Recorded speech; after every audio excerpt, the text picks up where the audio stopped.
આ વાર્તા છે આરવ નામના એક સામાન્ય યુવકની। આરવ અમદાવાદના એક મધ્યમ વર્ગ પરિવારમાંથી આવતો હતો। તેના પિતા એક નાની દુકાનમાં નોકરી કરતા હતા। આરવ ભણવામાં તેજસ્વી હતો, પણ તેની પાસે મોટા સપના સિવાય કંઈ નહોતું। કોલેજ પૂરી કર્યા પછી તેને એક નાની આઈટી કંપનીમાં નોકરી મળી, જ્યાં તેનો પગાર ખૂબ જ ઓછો હતો। નોકરી કરતી વખતે આરવે જોયું કે ભારતના ગ્રામીણ વિસ્તારમાં નાના વેપારીઓને પોતાનો સામાન શહેરમાં વેચવામાં ઘણી મુશ્કેલીઓ પડે છે। તેમની પાસે કોઈ ડિજિટલ પ્લેટફોર્મ નહોતું। આરવના મગજમાં એક વિચાર આવ્યો, એક એવી એપ્લિકેશન બનાવવી જે ગામડાના કારીગરો અને ખેડૂતોને સીધા જ વૈશ્વિક માર્કેટ સાથે જોડી શકે। તેણે રાત દિવસ જાગીને કોડિંગ કરવાનું શરૂ કર્યું। લોકો તેની મજાક ઉડાવતા કે એક નાનો નોકરિયાત માણસ આટલું મોટું વિચારવાની ભૂલ કેમ કરે છે। આરવે નોકરી છોડી દીધી અને પોતાની બચતના થોડા રૂપિયાથી એક નાની ઓફિસ શરૂ કરી। શરૂઆતના 2 વર્ષ ખૂબ જ મુશ્કેલ હતા।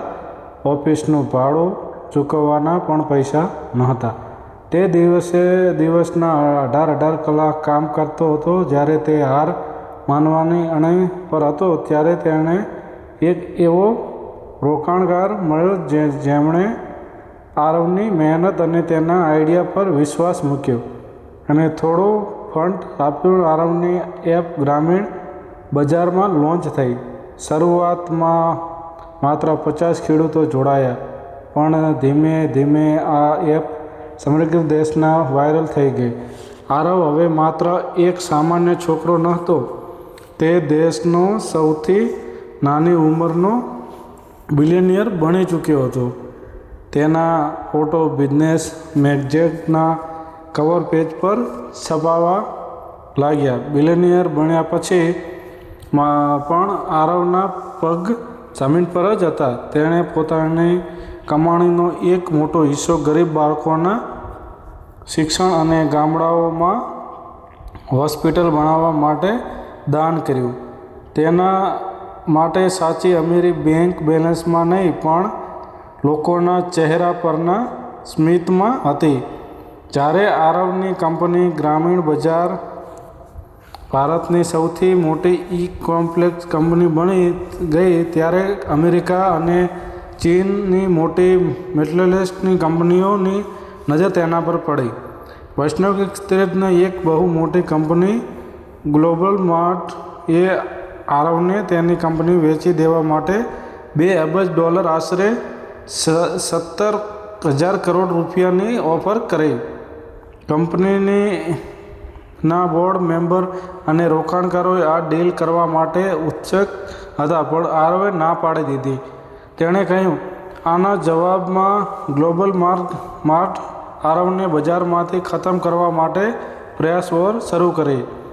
તેમણે પોતાના પ્લેટફોર્મ પર બધી જ વસ્તુઓ અડધી કિંમતમાં વેચવાનું શરૂ કર્યું, જેથી આરવના ગ્રાહકો તૂટી જાય। ગ્લોબલ માર્ટના આક્રમણના કારણે 6 મહિનામાં જ ગ્રામીણ બજારનું વેચાણ 40% ઘટી ગયું। કંપની ખોટમાં જવા લાગી। મીડિયામાં હેડલાઇન છપાવા લાગી, શું આરવનો અહંકાર તેની કંપનીને ડૂબાડશે? પરિસ્થિતિ એટલી ખરાબ થઈ ગઈ કે આરવને પોતાની ઓફિસના સ્ટાફનો પગાર કરવા માટે પોતાનું ઘર અને ગાડીઓ પણ ગીરે મૂકવી પડી। તે ફરી એકવાર રોડ પર આવી ગયો। જવાની અણી પર હતો। તેની સાથે રાત દિવસ કામ કરનારા કેટલાક ખાસ મિત્રો પણ સાથ છોડીને ચાલ્યા ગયા। આરવે હાર માને તેવો નહોતો। તે રૂમમાં બંધ થઈને 3 દિવસ સુધી વિચારતો રહ્યો। ચોથા દિવસે તે એક નવા પ્લાન સાથે બહાર આવ્યો। આરવે સમજી ગયો હતો કે તે પૈસાની બાબતમાં વિદેશી કંપનીઓનો મુકાબલો નહીં કરી શકે, એટલે તેણે ભાવનાત્મક અને ગુણવત્તાનો રસ્તો અપનાવ્યો। દેશના અભણ કે ઓછા ભણેલા લોકો પણ માત્ર બોલીને ઓર્ડર આપી શકે આરવ પોતે ભારતના 20થી વધુ રાજ્યોના ગામડાઓમાં ગયો અને તેણે ખેડૂતો અને કારીગરો સાથે સીધી સભાઓ કરી અને તેમને સમજાયું કે જો વિદેશની કંપનીઓ જીતશે તો ભવિષ્યમાં તેમનું જ શોષણ થશે. તેણે વીજચીટિયાઓને સંપૂર્ણપણે હટાવી દીધી, જેથી ગ્રાહકોને એકદમ શુદ્ધ અને ઓર્ગેનિક વસ્તુઓ સીધી ખેતરમાંથી જ મળવા લાગી. આ આગાહી વહેંચો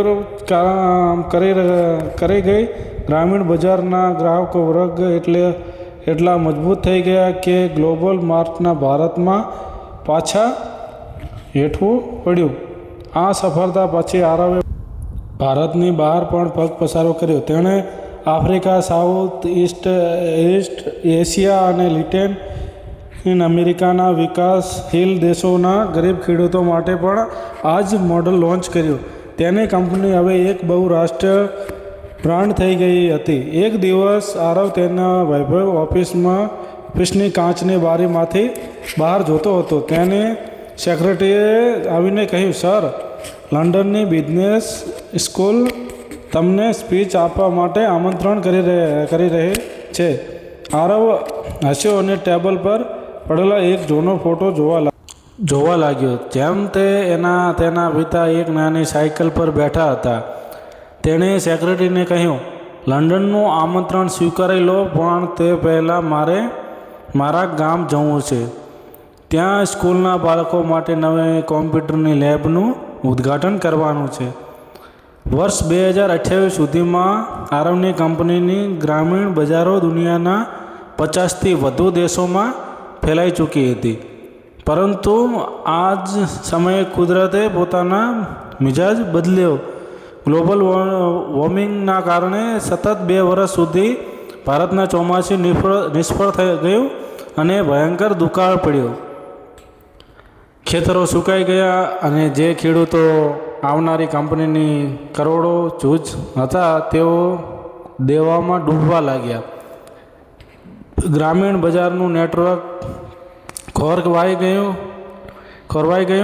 આરવ માટે આ માત્ર બિઝનેસનું નુકસાન નહોતું, પણ તેના પોતાના પરિવાર જેવા કરોડો ખેડૂતોની જિંદગીનો સવાલ હતો.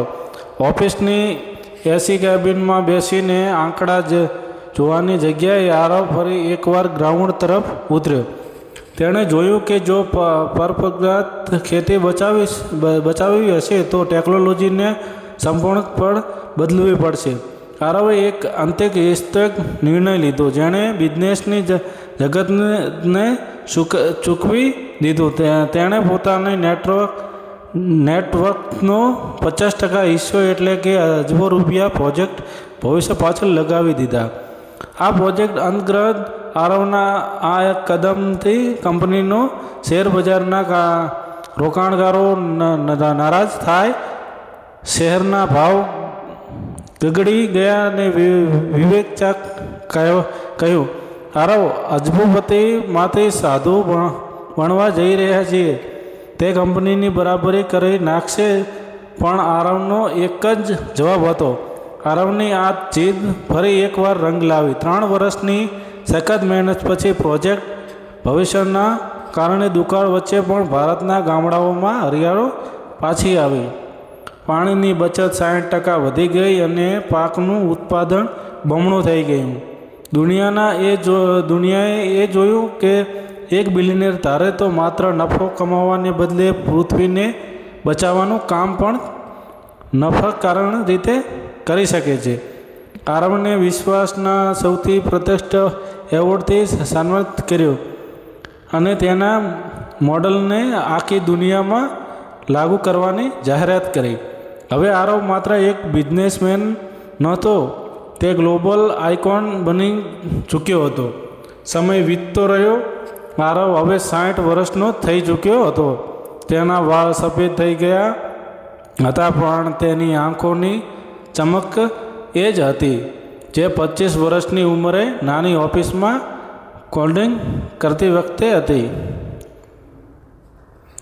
એક સાંજે આરવ અમદાવાદના સાબરમતી રિવરફ્રન્ટ પર એક સામાન્ય બેન્ચ પર બેઠો હતો. તેને બાજુમાં તેનો દીકરો કબીર બેઠો હતો, જે હમણાં જ વિદેશથી ભણીને પાછો આવ્યો હતો.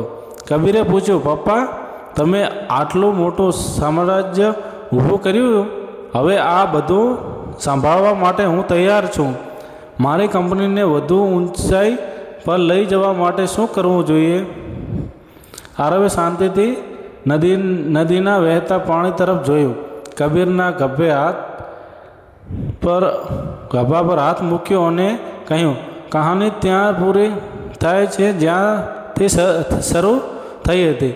એક સામાન્ય વિચારથી આરવે પોતાની કંપનીના 80% શેર એક ચેરિટેબલ ટ્રસ્ટને દાન કરી દીધો, જે દેશના યુવકોના નવા સ્ટાર્ટ એપ્સ અને ગરીબોના સ્વાસ્થ્ય માટે કામ કરે છે. આરવ આજે પણ એક સાદી ખુદીના કૂતરામાં ગમે તે ગામડાના ખાટલા પર બેસીને ચા પીતો જોવા મળે છે. દુનિયા ભલે તેને બિલિયનિયર આરવ તરીકે ઓળખતા હોય, પણ દેશના કરોડો લોકો તેને પ્રેમથી ગામડાનું બેલી કહે છે. પૈસા હોવા એ અમીરીના શરૂઆત હોઈ શકે છે, પણ સાચી અમીરીને પૂર્ણતા ત્યારે જ મળે છે જ્યારે તમે તમારા સ્વાર્થની ઉપર ઉઠીને સમાજ માટે જીવવાનું શરૂ કરો છો. સપના એવા જુઓ જે માત્ર તમારું ઘર નહીં પણ આખો દેશ રોશન કરે.